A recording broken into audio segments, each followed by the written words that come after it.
We are building black holes right here on the table. Some would say ultramassive black holes. Ultramassive black holes. We are playing ultramassive. This is a game all about, we are effectively black holes. We are controlling these black holes, trying to grow them, pulling in all sorts of matter. And antimatter. And antimatter.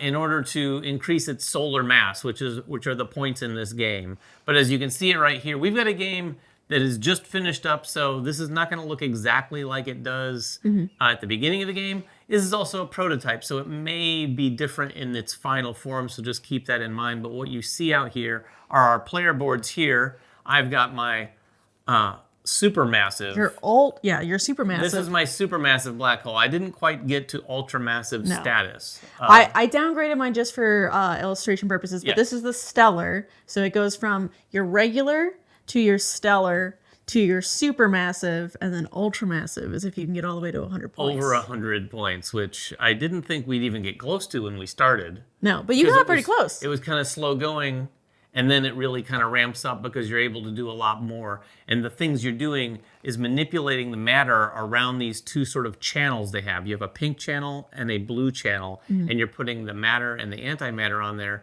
and pulling them around, swirling them into your black hole. And you're doing that through a number of different means. But like I said, we have our player boards here, and this is going to be set up differently depending on how many players you have and your table space. But in here we have the main board or the scoreboard, and it's got a number of things going on. It's got the score track, of course, for our solar mass. It's got an outline of the rounds. There are 6 rounds in this game, and there's going to be some stages in between, like after the second and after the 4th round, where you can sort of energize your wormholes, which we'll get to in a second. But down here, most importantly, we have this resource draft chart here, which is where every round's going to start. You're going to draft some resources. And the resources are all the different things you can do and all the different things you can get in this game. Yes, so you can be getting matter, right? You can be getting the supergiant, and it comes out onto your board onto one of the starting 1 spaces. And then as you're going to orbit, which is the second thing you can do. You can orbit one of those colored tracks. As David was saying, you'll orbit everything in that track. So if I were to orbit pink right now, I would orbit here, and I would orbit here. The great thing about the matter is that it can stack on top of each other up to 8. Up to a total value of 8. So you can get a lot of matter, but not too much matter. Exactly. However, the antimatter, which is the next one, is when you take an antimatter, you will take a massive one. Yes. So you will take it on the side that has 4 points. Potentially, but all your opponents have to take it on the side that's the minor. And that only is going to give you 1 basically buy power, a discovery power.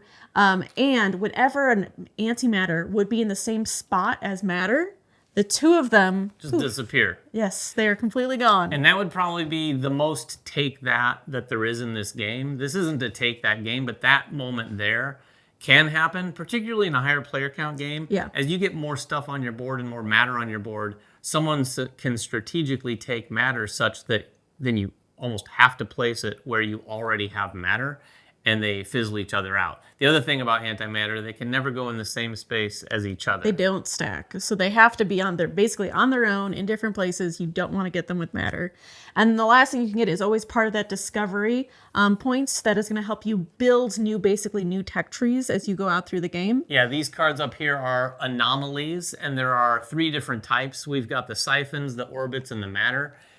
We don't have all of the siphon here because we took level 1, but at the beginning of your turn, you're going to have the opportunity to spend some of those discovery points in order to take the next available anomaly you have on any one of those 3 tracks. And that's what's going to help you build almost a little bit of an engine that you have to do some things on your turn.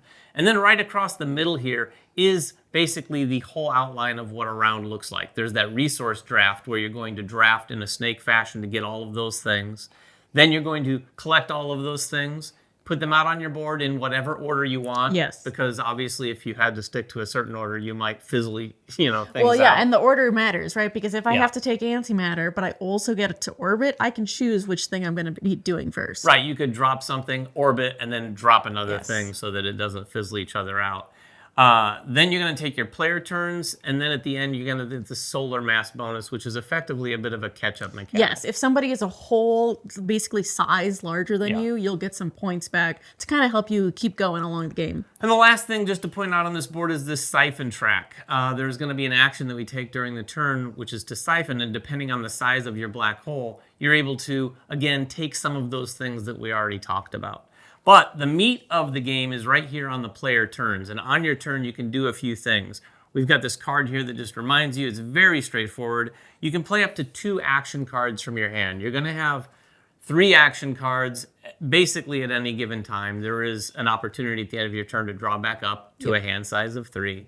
But you can play any 2 of those. And those look one of 3 ways, really. And they kind of mimic some of the anomalies. There's the siphon, the matter, and the orbit. And there's going to see a few things on here. There's going to be a main action, which is right here below the top portion of the card. And then below that, there's another action that you can also take, but only if you've reached the 3rd level of the corresponding anomaly. Yep. So those 3rd level anomalies, and all the anomalies do a bunch of different things that give you even more actions to take, but the 3rd ones also let you take sort of the juicier, better version of the action in addition to the main action on any one of these cards. And then you have a little number here. There are going to be some actions that allow you to discard cards out of your hand and just simply get that many discovery points. Or like matter has something that says gain a piece of matter that's worth the power of the card that you discarded. So these come into effect especially later on. But basically the siphon is kind of like a grab bag, and it's going to let you do any of these things depending on which level you're at. The matter is going to keep putting more matter out onto your board, and the orbit is going to let you rotate everything, right? It's going to orbit everything into the middle. Once something hits the middle, you'll actually get the points for it. Yeah, when you orbit, like we said earlier, you choose either the blue or the pink channel and move everything along that. There are some things to point out about orbiting. The antimatter, whenever any antimatter hits the 3 space and lands there, it could pass there, but if it lands there after a full orbit, it automatically gets sucked into the wormhole. And if it's a major antimatter, you're going to just get 4 points. 4 solar mass on the scoreboard. If it's a minor, you're going to get a discovery. Otherwise, you're just going to be moving the matter around that until it gets to the black hole. And as you can see, as we increased our size of black hole, we didn't have to go as far. Exactly. We had to go 7, really 8 spaces to get to the center towards the beginning. But as it gets bigger and bigger, we're only going like 5 or 6 spaces to get to the center. The other thing that happened as our black hole got bigger is that we also moved out our wormholes. So as we're pushing this out, if it's covering up a wormhole, it's going to move to the next available space. These wormholes are great because when something is on a unused wormhole, you can, at any point during your player turn, decide, I'm going to use a pair of wormholes, flip them over to their used side, and then anything that was on one side goes to the other, and vice versa. Right. So they're completely flipping, just like you would expect for wormholes. And then that lets you get things closer. At the beginning of the game, they suggest you start your wormholes on the 1 and the 7 space because it really kind of encourages some very huge leaps, quick leaps. But during this part after rounds 2 and 4, you're not only able to open them, but you're able to move them strategically. Now, I'll be honest with you. I haven't played it enough to really recognize the strategy of how and why I would want to move them.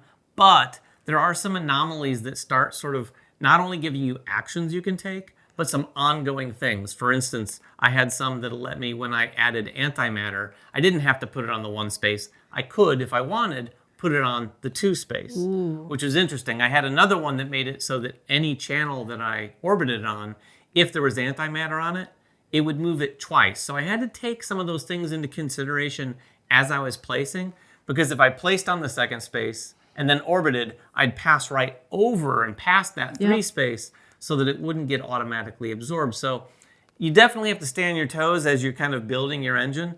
And I will say this, I always appreciate this. They give you these little white cubes. These are specifically to put on all of your different anomaly abilities as you use them. so you can keep track of what you've Which done. is and what great you because they're haven't. all It once per is. turn. So you can just be like, and then I did this one, and then I did this one, and then I did this one. You're playing 2 cards, you can see those in front of you. And then the last thing you can do on your turn 2 is that you can use any of these discovery points. Instead of using them to get a new anomaly next time, you can also just trade them in for solar mass right away. So I could take all 7 of these and say, I'm going to get 7 more points right now. Yeah, and that reminds me, I don't think I mentioned this, at the very beginning of your turn is the only opportunity you have to buy one of those anomalies. So before you even take any actions, you have to spend some of that discovery. And if you don't have enough, you can't get one. But Yep. when you do, you can get the next level and add it to your tableau and use it that turn. Yes. And so after 6 rounds, you look at see who has the most solar mass, who got the supermassive black hole. Or ultramassive. Or ultramassive. And they are the winner of the game. But that is Ultramassive from Studio Unknown. If you have any questions at all, please make them in the comments below. We'll get down there and answer whatever we can. Until next time, though, make sure everyone has fun at the table, and we'll see you then.